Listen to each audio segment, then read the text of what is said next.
Hello everyone, మీరు చూస్తుంది Suman TV. నేను మీ కీర్తి. ఆటిజం, ఏడీహెచ్డీ స్పెషల్ కిడ్స్లో వోకల్ స్టెమ్మింగ్ అనేది మనం చూస్తూ ఉంటాం. అంటే తమలో తాము మాట్లాడుకోవడం, రైమ్స్ పాడుకోవడం, సాంగ్స్ పాడుకోవడం, ఏదైనా మంత్రాలు చెప్పడం, తరచుగా ఏదో ఒకటి వాళ్ళ నోట్లో రోల్ అవుతూ ఉంటుంది. సో అలాంటి ప్రాబ్లం అసలు ఎందుకు వస్తుంది, దాని గురించి మన ఆయుర్వేదం ఏం చెప్పింది, దీనికి ఒక పర్మనెంట్ సొల్యూషన్ అంటూ ఉందా లేదా? సో మనతో పాటు శ్రీ పద్మ ఆయుర్వేదం నుంచి ఆయుర్వేద వైద్య నిపుణురాలు డాక్టర్ శాంతిశ్రీ గారు ఉన్నారు. నమస్తే అండి. నమస్తే. హౌ ఆర్ యూ డూయింగ్ అండి? యా ఐఎమ్ ఫైన్ కిట్టి, ఎలా ఉన్నావు? సో ప్రజెంట్ నేను మీ క్లినిక్లోనే ఉన్నాను కాబట్టి పిల్లలకు అవుతున్న ట్రీట్మెంట్ సౌండ్స్ మాత్రం బాగా వినిపిస్తున్నాయండి. సో వాళ్ళని ఏడిపించడం, యూ ఆల్వేస్ రైట్లీ సెట్, వాళ్ళని ఏడిపించడం, వాళ్ళని బాగు చేయడం కోసమే. సో వోకల్ స్టిమ్మింగ్ అనేది మనం కామన్ గా చూస్తూ ఉంటాం. అవును. చాలా మంది పిల్లల్లో ఏదో ఒకటి మాట్లాడుకుంటూ ఉంటారు, పాటలు పాడుకుంటూ ఉంటారు. ఎందుకు అలా జరుగుతుంది? వోకల్ స్టిమ్మింగ్ గురించి పేరెంట్స్కి అవగాహన కల్పించడం చాలా అవసరం. ఎందుకంటే నా దగ్గరికి వచ్చే ప్రతి పేరెంట్ చెప్పేది ఏంటంటే, మా వాడికి స్పీచ్ ఉందండి, తనలో తను మాట్లాడుకుంటూ ఉంటాడు, రైమ్స్ పాడుతూ ఉంటాడు, సాంగ్స్ పాడుతూ ఉంటాడు, జస్ట్ ఫోకస్ అటెన్షన్ కానీ సిట్టింగ్ టాలరెన్స్ పెంచడానికి ఏమైనా చెప్పండి అని అడుగుతారు. సో నేను వాళ్ళకి వెంటనే చెప్పేది ఏమైనా ఉంది అంటే కనుక, దీన్ని వోకల్ స్టిమ్మింగ్ అంటారు, స్పీచ్ కాదు. ఎందుకు అంటే స్పీచ్ అనేది it's a form of communication. వాళ్ళ యొక్క నీడ్స్ని వాళ్ళు ఎక్స్ప్రెస్ చేసి అడగగలగాలి, దాన్ని స్పీచ్ అంటాం. కానీ వీళ్ళు చేసేది ఏంటి, వాళ్ళల్లో వాళ్ళు మాట్లాడుకుంటారు, పాటలు పాడుకుంటూ ఉంటారు, సౌండ్స్ చేస్తూ ఉంటారు. దీన్ని స్టిమ్మింగ్ అంటాం, వోకల్ స్టిమ్మింగ్. దీని గురించి ఆయుర్వేదంలో ఎప్పుడో చాలా సంవత్సరాల కిందటే చెప్పడం జరిగింది. ఆటిజం అండ్ ఏడీహెచ్డి ఉన్న పిల్లలు ఈ వోకల్ స్టిమ్మింగ్ని వాళ్ళ యొక్క సెన్సరీ ఓవర్లోడ్ని నియంత్రించేందుకు చూపించే బిహేవియర్ అనమాట. దీంట్లో ఏంటంటే ఎక్కువ స్క్రీమింగ్ ఉంటుంది, షౌటింగ్ ఉంటుంది, తర్వాత హమ్మింగ్ ఉంటుంది, సాంగ్స్ అలా సింగ్ చేస్తూ ఉంటారు, లేదంటే రైమ్స్ ఎప్పుడో చిన్నప్పుడు విన్న రైమ్స్ కంటిన్యూస్ పాడుతూ ఉంటారు. దీన్నే వోకల్ స్టిమ్మింగ్ అంటాం. ఈ బిహేవియర్ అనేది వాళ్ళ యొక్క ఎమోషన్స్ని ఎక్స్ప్రెస్ చేయడానికి, లేదంటే వాళ్ళ యొక్క సెన్సరీ ఓవర్లోడ్ ఏదైతే యాంగ్జైటీ స్ట్రెస్ ఉంటుందో దాన్ని కంట్రోల్ చేసుకోవడం కోసం మాత్రమే చూపిస్తారు. అంతే తప్పితే దీన్ని కంట్రోల్ చేయడం కోసం, అంటే ఇప్పుడు కంటిన్యూస్ మా వాడు పాటలు పాడుతున్నాడు ఆపేయాలి, లేదంటే రైమ్స్ పాడుతున్నాడు కంట్రోల్ చేయాలి అని చెప్పి పేరెంట్స్ చూస్తూ ఉంటారు. దాన్ని చేయడం వల్ల వాళ్ళ యొక్క యాంగ్జైటీ పెరిగి ఇంకా యాంగర్ ఇష్యూస్, బిహేవియర్ ఇష్యూస్ చూపించడం చేస్తూ ఉంటారు. సో ఆ టైంలో వాళ్ళని వదిలేసి, లేదు అంటే డైవర్ట్ చేయడానికి ట్రై చేయాలి తప్పితే కంట్రోల్ చేయడం కోసం గట్టిగా వాళ్ళ మీద అరవడం కానీ వాళ్ళని బెదిరించడం కానీ చేయకూడదు. ఓకే, సో ఎలాంటి డైవర్షన్స్ ప్రిఫర్ చేస్తారండి? డైవర్షన్స్ ఎలాంటివి అంటే, వాళ్ళని ఎంగేజ్ చేయడానికి ట్రై చేయాలి, కామ్గా మన వైపు తిప్పుకొని వాళ్ళకి ఏదైతే ఇష్టమో ఆ యాక్టివిటీస్లోనే ఎంగేజ్ చేయడం కోసం ట్రై చేయాలి. ఆ విధంగా చేయడం వల్ల ఆ యొక్క వోకల్ స్టిమ్మింగ్ని కంట్రోల్ చేయడం అవుతుంది. అంతే తప్పితే మనం అరవడం వల్ల లేదంటే తిట్టడం వల్ల వాళ్ళలో దీనిలో మార్పు జరగదు. మరి ఆయుర్వేదం దీని గురించి ఏం చెప్పింది మేడం? మనకి ఎలాంటి ట్రీట్మెంట్స్ అవైలబుల్లో ఉన్నాయి? పర్మనెంట్ సొల్యూషన్ దొరుకుతుందా లేదా? ఆయుర్వేదం దీన్ని పిత్తజ ఉన్మాదం కింద పరిగణించడం జరిగింది. మోడర్న్ సైన్స్ దీన్ని సెన్సరీ ఇన్పుట్ని నియంత్రించేందుకు కనబరిచే భావన కింద దీన్ని కన్సిడర్ చేసింది. అయితే ఆయుర్వేదము దీని యొక్క మూలాన్ని పూర్వకాలంలోనే ఎన్నో సంవత్సరాల క్రిందట దీని గురించి వివరించడం జరిగింది. బేల సంహిత అనే ఒక గ్రంథంలోని దీని గురించి ఒకే ఒక్క శ్లోకంతోని చాలా అద్భుతంగా వివరించడం జరిగింది. గీతాని భజతే నిత్యం పిత్తోన్మాద పీడిత. అంటే గీతాని భజతే అంటే నిరంతరం పాటలు పాడుతూ, కంటిన్యూస్ పాటలు పాడుతూ, నిత్యం అంటే నిరంతరంగా, పిత్తోన్మద పీడిత అంటే పిత్తదోషం యొక్క ప్రకోపం పెరిగిన వ్యక్తి కంటిన్యూస్ ఈ విధంగా పాటలు పాడుతూ ఉంటారు అని చెప్పి దీన్ని వివరణ ఇవ్వడం జరిగింది. ఎప్పుడు బేల సంహిత అంటే ఇప్పటిది కాదు, 5000 సంవత్సరాల క్రిందట గ్రంథం. మోడర్న్ సైన్స్లో ఈ ఆటిజం కానీ, ఏడీహెచ్డి కానీ, ఈ వోకల్ స్టిమ్మింగ్ కానీ, ఏవైతే మీరు ఈ వర్డ్స్ అన్నీ వింటున్నారో అది ఈ మధ్య కాలంలో కనిపిస్తున్నది. కానీ ఆయుర్వేదం అలా కాదు. 5000 సంవత్సరాల క్రిందట డైరెక్ట్గా ఆటిజంకి, ఏడీహెచ్డికి ట్రీట్మెంట్ అని చెప్పలేదు. కానీ ప్రతి ఒక్క లక్షణం గురించి, ఆ లక్షణం ఎందుకు వస్తుంది, దాని యొక్క వివరణ, దాని యొక్క చికిత్సా విధానము, దాన్ని ఏ విధంగా మనం తగ్గించుకోవచ్చో విపులంగా వివరించడం జరిగింది. సో దానికి నిదర్శనమే ఈ శ్లోకం. సో ఎవరైతే పిత్త యొక్క ప్రకోపం ఎక్కువ అవుతుందో అలాంటి వాళ్ళు నిరంతరం పాటలు పాడుతూ ఉండడము, భజనలు చేస్తూ ఉండడము. ఎక్కువగా వాళ్ళు ఏమనుకుంటారు, పేరెంట్స్ మా వాడికి దైవభక్తి ఎక్కువ ఉంది అని అనుకుంటారు. కాదు, ఈ పిత్తజ యొక్క లక్షణాలు ఎక్కువగా ప్రకోపం చెందడం వల్ల ఈ విధమైన బిహేవియర్ కనిపిస్తూ ఉంటుందన్నమాట. ఇదేం చేస్తుంది, వాళ్ళలోని ఎమోషనల్ ఇన్స్టెబిలిటీని, రిపిటేటివ్ బిహేవియర్స్ని, యాంగర్ ఇష్యూస్ని కూడా ఎక్కువగా చూపిస్తూ ఉంటుంది ఈ యొక్క బిహేవియర్. సో వీళ్ళని కంట్రోల్ చేయడం కోసం కూడా ఆయుర్వేదంలోని చాలా రకాల చికిత్సా విధానాలు చెప్పడం జరిగింది. ఓకే. సో పిత్త అంటున్నారు కదా, అంటే ఏంటండి ఒకసారి? పిత్త అంటే మన బాడీలోని వాత, పిత్త, కఫ అనే త్రిదోషాస్ ఉంటాయి.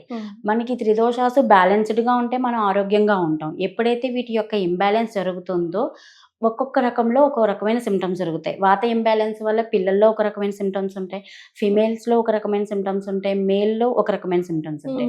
ఇప్పుడు ఈ పిల్లల్లో ఏంటంటే చిన్నప్పటి నుండి కొంతమంది పిల్లలు మీరు అబ్జర్వ్ చేస్తే సరిగ్గా నిద్రపోరు. వాళ్ళ బాడీ ఎప్పుడు చూసినా సరే వేడిగా ఉంటుంది, హీట్ బాడీ అండి మా వాడిది అని అంటూ ఉంటారు. అలాంటి పిల్లలకి ఏంటంటే పిత్త ప్రకృతి ఉన్నవాళ్ళు వాళ్ళు దాన్ని వికృతి చెందే ఫుడ్ ఐటమ్స్ కానీ వాళ్ళ యొక్క లైఫ్ స్టైల్ కానీ ఉందనుకోండి, ఆ బిహేవియర్స్ అన్నీ ఈ విధంగా జరుగుతూ ఉంటాయి, పెరిగిపోతూ ఉంటాయి. అంటే ఫర్ ఎగ్జాంపుల్ ఇప్పుడు మనకి చిన్నప్పుడు అసలు స్లీప్ సరిగ్గా లేదు, రాత్రి పడుకోకపోయినా పగలు పడుకున్నట్లే అని వదిలేస్తారు. అండ్ పూర్వకాలంలో మన వాళ్ళు ఫాలో అయిన ట్రెడిషనల్ పద్ధతులు అంటే మసాజ్ చేయడం కానీ ఆముదం అప్లై చేసేవాళ్ళు. ఎందుకు అంటే దానికి కారణం ఇదే, తమలపాకులో ఆముదం పెట్టి ఈ విధంగా మాడుకు అప్లై చేయడం వల్ల అది వాళ్ళ యొక్క బాడీలో ఉన్న హీట్ని మొత్తం ఎక్సెస్ హీట్ని లాగి వాళ్ళకి చలవ చేస్తుంది, వాళ్ళ యొక్క brain physical and mental development బాగా జరుగుతుంది అని చెప్పడం కోసమే మన పూర్వీకులు చెప్పేవాళ్ళు. దాని గురించి వివరణ కూడా ఆయుర్వేదంలో చెప్పడం జరిగింది. సో ఈ విధంగా పిత్తని బ్యాలెన్స్ చేసుకుంటూ చిన్నప్పటి నుండి ఉంటే కనుక ఈ రకమైన ఇష్యూస్ రాకుండా ఉండును. కానీ ఇప్పుడు ఏంటి, ఆముదం, తమలపాకు లాంటి వాటిని కానీ లేదు అంటే కనుక ఆయిల్ అప్లై చేయడం కానీ మసాజ్ చేయడానికి కానీ, మీ వాడు ప్రీటర్మ్ బేబీసో ఆయిల్ అప్లై చేయొద్దు, మసాజ్ చేయొద్దు అని చెప్పి అలోపతి డాక్టర్స్, పీడియాట్రిషియన్స్ చెప్పడం వల్ల మీ వాడికి నంజు చేసేస్తుంది, కోల్డ్ కాఫ్ చేసేస్తుంది, అసలు ఆయిల్ అప్లై చేయకండి మాడికి. అసలు ఇప్పటికి 3 years 5 years కిడ్స్ కూడా నేను ఆయిల్ అప్లై చేయమని చెప్తే మా వాడికి పడిసం పట్టేస్తుందండి, వద్దన్నారు డాక్టర్స్, మేము పెట్టలేము, అప్లై చేయలేము అని చెప్పేసి అంటూ ఉంటారు. అలా కాదు, అప్పటి పద్ధతిలో కాలంలో ఉన్న పద్ధతులన్నీ ఫాలో అవుతుంటే ఈ పిత్త అనేది ప్రకోపం చెందకుండా ఉండును, ఇలాంటి ఇష్యూస్ పెరగకుండా ఉండును. రైట్. సో ఇప్పుడు వాత, పిత్త, కఫం ఇలా చెప్పారు కదా మేడం, ఈ 4 or ఈ 3కి అవాయిడ్ చేయాల్సిన ఫుడ్, అవాయిడ్ చేయాల్సిన మేము యాజ్ అన్ పేరెంట్ గా ఏమైనా ఉన్నాయా? బిగ్ నోస్ అన్నమాట. ఎస్, పిత్త ఎక్కువగా ఉన్న వాళ్ళు స్పైసీ ఫుడ్ అసలు తినకూడదు, ఓకే, మసాలా ఫుడ్ తినకూడదు, అండ్ డీప్ ఫ్రైడ్ ఐటమ్స్ తినకూడదు. కఫం ఎక్కువగా ఉన్న వాళ్ళు పాలు, పెరుగు లాంటి పదార్థాలను అవాయిడ్ చేయాలి, స్వీట్స్ని అవాయిడ్ చేయాలి. ఆల్రెడీ ఆటిజం, ADHD పిల్లలకి ఇప్పుడు వస్తున్న డైట్లో అందరూ చెప్పేది ఏంటి, షుగర్, స్వీట్స్ అవాయిడ్ చేయాలని. ఎక్కువ సెన్సరీ ఇష్యూస్ ఎవరికైతే ఉంటాయో వాళ్ళలో కఫ ప్రకృతి ఎక్కువగా ఉంటుంది. అంటే వాళ్ళలో కఫం బాగా ఇంబ్యాలెన్స్ ఎక్కువగా ఉండడం వల్ల వాళ్ళకి చాలా sensory issues, tapping, behaviour issues, repetitive behaviours చాలా ఎక్కువగా ఉంటాయి. అలాంటి పిల్లలు ఎక్కువగా పాలు పదార్థాలు అసలు తీసుకోకూడదు, పెరుగు అనేది ముట్టుకోకూడదు, అండ్ స్వీట్స్ అయితే చాలా దూరంగా ఉండాలి. అండ్ వాతం ఎవరికైతే ఎక్కువగా ఉందో వాళ్ళు డీప్ ఫ్రైడ్ ఐటమ్స్ ఎక్కువ తినకూడదు, అండ్ ఎక్కువ రూక్షత్వం ఉన్న పదార్థాలు తీసుకోకూడదు. వీళ్ళందరికీ ల్యూబ్రికేషన్ ఉన్న వాటిని అంటే ఆవు నెయ్యి కానీ, కోకోనట్ ఆయిల్తో కుక్ చేయడం కానీ, అండ్ అల్కగా అంటే ఈజీగా డైజెస్ట్ అయ్యే ఫుడ్ ఐటమ్స్ పెట్టడము. ఇప్పుడు సపోజ్ మనం కిచిడి లాంటివి ఇవ్వడము, ఇలా చేస్తూ ఉండాలి. సో గీ పెట్టొచ్చా అండి? జనరల్ గా ఆర్టిస్టిక్ పిల్లలకి అసలు గీ పెట్టొద్దు, బిగ్ నో చెప్తూ ఉంటారు. అది అలోపతి ప్రకారంగా అయితే బిగ్ నోయే అండి. కానీ అకార్డింగ్ టు ఆయుర్వేద గీ అనేది వాళ్ళలోని మెమరీని, ఇంటెలిజెన్స్ని పెంపొంచేదిగా పరిగణిస్తాము. అండ్ వాళ్ళ యొక్క పిత్తని బ్యాలెన్స్ చేయడానికి అండ్ బ్రెయిన్ డెవలప్మెంట్కి బాగా హెల్ప్ చేస్తుంది. సో చిన్నప్పటి నుండి వాళ్ళకి గీ ఎంత ఎక్కువ ఇస్తే అంత మంచిది. ఈవెన్ బాగా ఫ్యాటీగా ఉన్న కిడ్కి ఇవ్వకూడదు, వెయిట్ ఎక్కువ ఉన్నాడు అని అంటారు. కాదు, వాళ్ళు కూడా ఎందుకు అంత వెయిట్ గెయిన్ అవుతున్నారు, వాళ్ళ యొక్క ఇర్రెగ్యులర్ డైట్ వల్ల వాళ్ళు వెయిట్ గెయిన్ అవుతున్నారు.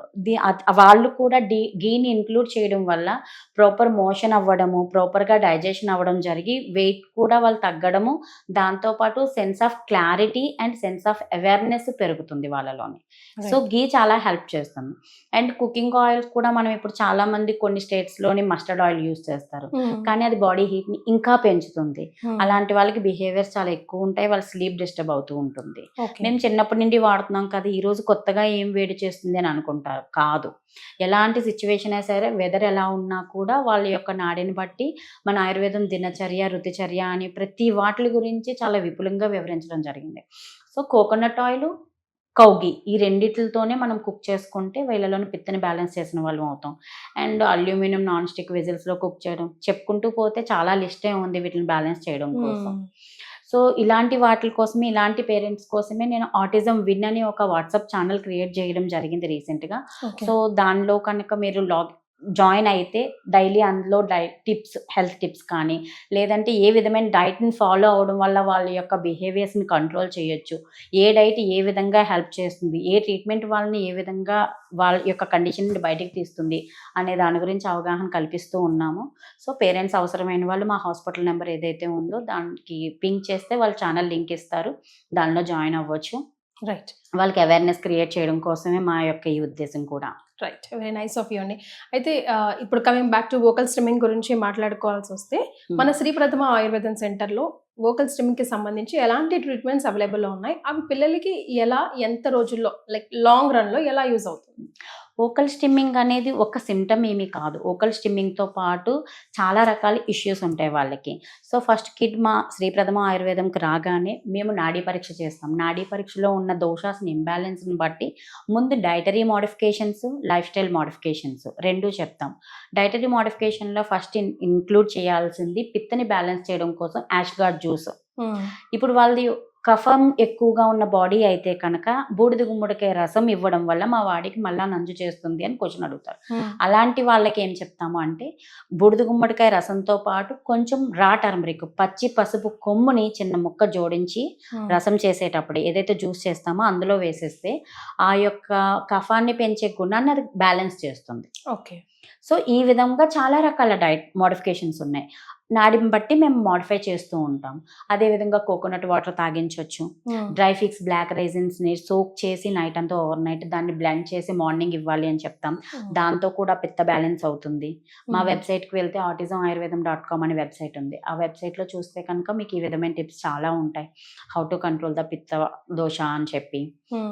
సో వీటితో పాటు నాడీ పరీక్ష చేసిన తర్వాత మెడిసిన్స్ కొన్ని ఉంటాయి. వాళ్ళ యొక్క పిత్తని కంట్రోల్ చేయడానికి, వాతని కంట్రోల్ చేయడానికి, లేదంటే కఫ ఏదైతే ఉందో వాటిని దోషాస్ని బ్యాలెన్స్ చేయడం కోసము వాటితో పాటు కూష్మాండ ఘృతం అని చెప్పి యాష్గార్డ్తోనే తయారు చేస్తాం. మెడికేటెడ్ ఘీ, అది మా ఓన్ ఫార్ములా. అండ్ 35 రకాల మేధ్య రసాయన హర్బ్స్తో కలిపి తయారు చేసింది కూష్మాండ ఘృతం. దీన్ని ఏంటంటే వాళ్ళ యొక్క ఏజ్ని బట్టి, వాళ్ళ యొక్క కండిషన్ బట్టి డోసేజ్ అనేది ఇవ్వడం జరుగుతుంది. కూష్మాండ ఘృతం, మేధ్యవటి అని చెప్పి ఇంకొక రకమైన మెడిసిన్స్ ఉన్నాయి. అవే కాకుండా వాళ్ళకి వోకల్ స్టిమ్మింగ్తో పాటు సెన్సరీ ఇష్యూస్ కూడా కొంచెం ఎక్కువ ఉంటాయి. అంటే రిపిటేటివ్ ఏదైతే టాక్ అది ఉందో వాటికి వాక్ శుద్ధీకరణకు వాత అని వాళ్ళ యొక్క బేస్డ్ ఆన్ కండిషన్ బట్టి, వాళ్ళ యొక్క సివియారిటీని బట్టి ఎన్ని రకాల మెడిసిన్స్ ఇవ్వాలి అనేది డిసైడ్ చేస్తాం. ఇందులో కూడా పంచకర్మ ట్రీట్మెంట్స్, మళ్ళీ శిరోధార, వాళ్ళ యొక్క ఇన్స్టెబిలిటీ ఏదైతే ఉందో ఎమోషనల్ ఇన్స్టెబిలిటీ ఈ వోకల్ స్టిమ్మింగ్తోని దాన్ని కంట్రోల్ చేయడానికి శిరోధార అండ్ తక్రధార. శిరోధార అనేదేమో ఆయిల్తో చేస్తాము, తక్రధార అనేది కషాయంతో చేస్తాం. ఏదైనా సరే పిల్లవాడు పడుకుంటాడు, సర్టెన్ హైట్ నుండి దారలాగా కషాయం పడితే దాన్ని తక్రధార అంటాం, ఆయిల్ పడితే దాన్ని శిరోధార అంటాం. అండ్ నస్య అని చెప్పి పిత్త ఎక్కువగా ఉండి ఈ స్టిమ్మింగ్ వస్తే కనుక పిత్తని బ్యాలెన్స్ చేసే హర్బ్స్తోని ట్రీట్మెంట్ నస్య చేస్తాం. నస్య అంటే త్రూ నోస్ట్రిల్స్ నుండి బ్రెయిన్కి రీచ్ అయ్యేదన్నమాట. ఆయుర్వేదం ఏంటంటే కనుక నోస్ట్రిల్స్ని గేట్వే కింద కన్సిడర్ చేయడం జరిగింది బ్రెయిన్కి. సో బ్రెయిన్ వరకు ఏదైనా మెడిసిన్ రీచ్ అవ్వాలి అంటే దాన్ని మనం నోస్ట్రిల్స్ ద్వారా మాత్రమే వేయాలి. ఆయుర్వేదం ద్వారా నోస్ట్రిల్స్ని గేట్వే కింద కన్సిడర్ చేశారు త్రూ బ్రెయిన్కి. సో ఈ వోకల్ స్టిమ్మింగ్ అనేది ఏమైనా హానికరమా అండి? బికాస్ పేరెంట్స్ చాలా భయపడిపోతూ ఉంటారు. అంటే హానికరం కాదు అని చెప్పలేము, అవునని చెప్పలేము. ఎందుకంటే ఇప్పుడు ఈ వోకల్ స్టిమ్మింగ్ అనేది ఎక్కువగా చేయడం వల్ల వాళ్ళ లోకంలో వాళ్ళే ఉంటారు. ఏదైతే న్యాచురల్ వేలో గ్రోత్ అనేది జరగాలో, మెంటల్ గ్రోత్, అది జరగకుండా ఆగిపోతుంది. ఎందుకంటే వాళ్ళ ఆల్వేస్ హమ్మింగ్ చేస్తూ ఉంటారు, సింగింగ్ చేస్తూ ఉంటారు, వాళ్ళ ప్రపంచంలో వాళ్ళు ఉంటారు. నార్మల్ కిడ్స్ ఏంటి, సరౌండింగ్స్ని అబ్జర్వ్ చేస్తూ కొత్తది ఎక్స్ప్లోర్ చేసి కొత్త థింగ్స్ నేర్చుకోవడానికి ట్రై చేస్తారు, న్యూ థింగ్స్ ట్రై చేస్తారు. కానీ వీళ్ళు ఈ వోకల్ స్టిమ్మింగ్ ఉండడం వల్ల న్యూ థింగ్స్ వైపు ఫోకస్ ఉండదు, అటెన్షన్ ఉండదు, సిట్టింగ్ టాలరెన్స్ ఉండదు. సో న్యాచురల్గా జరగాల్సిన బ్రెయిన్ డెవలప్మెంట్ అనేది జరగదు, గ్రోత్ ఆగిపోతుంది. దానితో పాటు పబ్లిక్ ప్లేసెస్లో ఎక్కువగా స్క్రీమింగ్, షౌటింగ్ చేయడం అనేది పేరెంట్స్కి కొంచెం అసౌకర్యంగా అనిపిస్తుంది.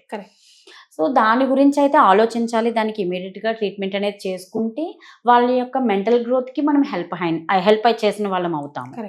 అలాగని ఇందాక మనం మాట్లాడుకున్నట్టు దీన్ని కంట్రోల్ చేయడానికి ట్రై చేయొద్దు, డైవర్ట్ చేయడానికి ట్రై చేయండి. కంట్రోల్కి డైవర్షన్కి చాలా తేడా ఉంది. ఎప్పుడైతే డైవర్ట్ చేస్తూ మనము యాక్టివిటీస్లోని ప్రాణాయామం, బ్రీతింగ్ ఎక్సర్సైజెస్, కొంతమంది పిల్లలకి అండర్స్టాండింగ్ ఉంటుంది అయినా వాళ్ళ యొక్క కండిషన్ వల్ల ఈ స్టిమ్మింగ్ ఎక్కువ చేస్తుంటారు. అలాంటి పిల్లల్ని కరాటే క్లాసెస్లో జాయిన్ చేయడం, చేయడం కానీ, స్విమ్మింగ్ క్లాసెస్లో జాయిన్ చేయించడము, లేదంటే పాజిటివ్ రీఇన్ఫోర్స్మెంట్ ఏదైనా ట్రై చేయడము, బ్రీతింగ్ ఎక్సర్సైజెస్ ఇప్పుడు నాడీ శోధన అని చెప్పేసి లెఫ్ట్ నోస్ట్రిల్ ఇన్హేల్ చేయడము, ఎక్సేల్ చేయడము ఇలాంటివి. తర్వాత ఈ మధ్య సెన్సరీ టాయ్స్ కూడా వస్తున్నాయి వీళ్ళకి. లేదంటే బేర్ ఫ్రూట్ని గ్రౌండింగ్ అంటాం మనం, చెప్పులు లేకుండా వాళ్ళని మార్నింగ్ ఒక 1/2 అవర్, ఈవినింగ్ ఒక 1/2 అవర్ నడిపించడం డిఫరెంట్ టెక్చర్స్ మీద. ఇలాంటి కొన్ని రకాల చేయడం వల్ల వాళ్ళ యొక్క లైఫ్ స్టైల్ని మోడిఫై చేయడం. నైట్ ఏ టైంకి పడుకున్నా సరే ఎర్లీ మార్నింగ్ 5 to 6 మధ్యలో లేపడం. సో దట్ ఏమైందంటే వీళ్ళ స్లీప్ కూడా రెగ్యులేట్ అవ్వడం చాలా important. First sleep, proper sleep ఉంది అంటే వాళ్ళ మైండ్ కామ్గా ఉంటుంది. మైండ్ కామ్గా ఉంది అంటే ఈ వోకల్ స్టిమ్మింగ్ కొంచెం కంట్రోల్ అవ్వడం స్టార్ట్ అవుతుంది.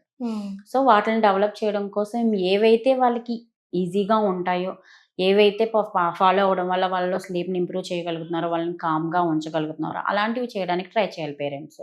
మనం ఎప్పుడు అరుస్తూ గట్టిగా ఉండి కామ్ చేసి కొట్టడానికి, నువ్వు ఇలా చేస్తున్నావు నేను కొడతాను, మనం అరుస్తాము అంటే పని అవ్వదు. కామ్గా వాళ్ళకి అర్థమయ్యేలా చెప్పడానికి ట్రై చేయాలి. అర్థం చేసుకునే కిడ్కి అయితే, అర్థం చేసుకోలేని వాళ్ళకైతే వాళ్ళని హక్ చేసుకొని వాళ్ళకి ఏదైతే సూత్నింగ్ ఇస్తుందో అది ట్రై చేయాలి. రైట్. సో వీటితో పాటు ఓంకారనాదం చాంటింగ్ కానీ, లేదంటే గాయత్రి మంత్రం వినిపించడం. కొంతమంది పిల్లలు ఎలాగా రిపీట్ చేస్తూ ఉంటారు కదా, అలాంటి పిల్లలకి ఓంకారం చేయించడం వల్ల ఆ యొక్క వైబ్రేషన్స్ కూడా వాళ్ళలోని వేగస్ నెర్వ్ స్టిమ్యులేషన్కి హెల్ప్ చేస్తాయి మనకి. గాయత్రి మంత్రం దీన్ని కూడా, ఎందుకంటే వీళ్ళలోని ఎక్కువ లౌడ్ నాయిసెస్కి, లైట్కి ఎక్కువ రియాక్ట్ అవుతూ ఉంటారు పిల్లలు. సో ఎప్పుడైతే ఈ గాయత్రి మంత్రం అనేది వినిపించడం జరుగుతుందో వాళ్ళలోని ఒక రకమైన మెంటల్ క్లారిటీ అనేది, కామ్నెస్ అనేది డెవలప్ అవ్వడం జరుగుతుంది. రైట్. సో శాంతశ్రీ గారు, వోకల్ స్టిమ్మింగ్ హోల్ టాపిక్ గురించి పేరెంట్స్కి ఒక టిప్, ఒక అవగాహన ఇవ్వాలనుకుంటే మీరు ఏం చెప్తారు? ఆయుర్వేదం ప్రకారంగా చూసుకుంటే నార్మల్గా మోడర్న్ సైన్స్ అనేది దీన్ని ఎలా చూస్తుంది అంటే కనుక జస్ట్ సిమ్టమ్లా చూస్తుంది. ఆ సిమ్టమ్ని కంట్రోల్ చేయడం కోసం బిహేవియరల్ థెరపీ, లేదు అంటే కనుక సెన్సరీ ఇంటిగ్రేషన్ థెరపీ అని చెప్పేసి చెప్తూ ఉంటారు. కానీ ఆయుర్వేదం ఏంటంటే హోలిస్టిక్ వేలో ట్రీట్మెంట్ అనేది చేయడం జరుగుతుంది. ముందు వాళ్ళ మీద మనం అరవకూడదు. నేను ఇప్పటివరకు అయితే ఏవైతే చెప్పానో ఈ టిప్స్, ఈ dietary modification, life style modifications, treatments, medications ఇవన్నీ ప్రాపర్గా ఫాలో అయితే కనుక ఈ వోకల్ స్టిమ్మింగ్ నుండి పిల్లలు బయటకు రావడం జరుగుతుంది. ఎప్పుడైతే వోకల్ స్టిమ్మింగ్ కొంచెం కంట్రోల్ అవ్వడమో తగ్గడమో జరిగిందో వాళ్ళలోని గ్రోత్ అండ్ డెవలప్మెంట్ అనేది బాగా జరుగుతుంది. సో అప్పుడు వాళ్ళు వే ఆఫ్ కమ్యూనికేషన్ ఏదైతే ఉందో ఎక్స్ప్రెసివ్ లాంగ్వేజ్ రావడం అనేది స్టార్ట్ అవుతుంది. అండర్స్టాండింగ్, అబ్జర్వేషన్ పెరగడం. ఎందుకంటే ఫోకస్, అటెన్షన్ పెరుగుతాయి. ఎప్పుడైతే వోకల్ స్టిమ్మింగ్ తగ్గుతుందో సరౌండింగ్స్ని అబ్జర్వ్ చేయడం, అండర్స్టాండింగ్ లెవెల్స్ పెరగడం, సెన్సరీ అవేర్నెస్ పెరగడం, ఇవన్నీ పెరిగితే ఆటోమేటిక్గా వాళ్ళలోని నార్మల్ కిడ్స్ ఎలాగైతే చూసి నేర్చుకుంటారో స్పీచ్ రావడం స్టార్ట్ అవుతుంది. ఏదైనా కావాలంటే ముందు సింగిల్ వర్డ్స్తో ఎక్స్ప్రెస్ చేయడం, 2 wordsతో ఎక్స్ప్రెస్ చేయడం అనేది స్టార్ట్ చేస్తారు. సో నేనైతే పేరెంట్స్ అందరికీ చెప్పేది ఒకటే, ఆయుర్వేదం పద్ధతిని ఫాలో అవ్వండి. ఆయుర్వేదం యొక్క జీవనాన్ని అవలంబించడం వల్ల పిల్లలు అండ్ మీరు అన్ని రకాలుగా కూడా మానసికంగా, ఆర్థికంగా అన్ని రకాలుగాను ఆరోగ్యంగా ఉంటారు. ఎందుకంటే ఈ థెరపీస్ అనేది జస్ట్ అప్పటి వరకు స్టిమ్యులేషన్ ఇస్తాయే తప్పితే రూట్ కాజ్ని క్లియర్ చేయు.